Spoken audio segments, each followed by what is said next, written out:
ആ കണ്ണുകളിൽ ഇന്ത്യ ഉണ്ടായിരുന്നു. മനോജ് മേനോൻ. മാതൃഭൂമി ആഴ്ചപ്പതിപ്പിൽ നിന്ന്. ഇക്കഴിഞ്ഞ ജനുവരി 25-ന് അന്തരിച്ച വിഖ്യാത മാധ്യമപ്രവർത്തകൻ മാർക്ക് ടൂളിയെ അനുസ്മരിക്കുകയാണ് മാതൃഭൂമിക്ക് വേണ്ടി.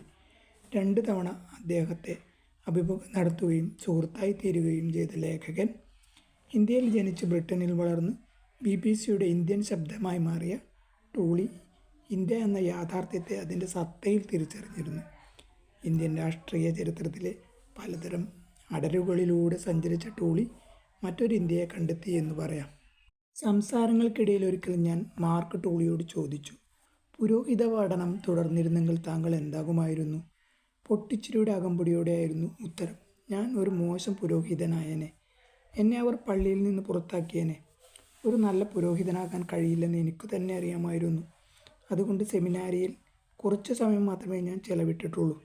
ചിരിയോടെ തന്നെ ടൂളി ഉത്തരം പറഞ്ഞ് തീർക്കുമ്പോൾ പുറത്ത് പടിഞ്ഞാറൻ നിസാമുദ്ദീൻ്റെ ഇടവഴികളിൽ വെയിലും നിഴലും അപൂർവ ചേരുവയോടെ ചിത്രം വരയ്ക്കുന്നുണ്ടായിരുന്നു.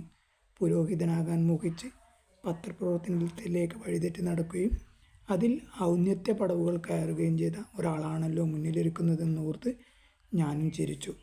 പടിഞ്ഞാറൻ നിസാമുദ്ദീനായിരുന്നു ഇന്ത്യയിലെ ടൂളിക്ക് ഏറ്റവും ഇഷ്ടപ്രദേശം. ചൂടുകാലത്ത് ലണ്ടനിലേക്ക് ചേക്കേറുകയും തണുപ്പ് കാലത്ത് വെസ്റ്റ് നിസാമുദ്ദീനിലെ വീട്ടിൽ നിന്ന് ലോകത്തെ വെളിപ്പുറത്ത് വരുത്തുകയും ചെയ്യുകയായിരുന്നു ടൂളിയുടെ ശീലം.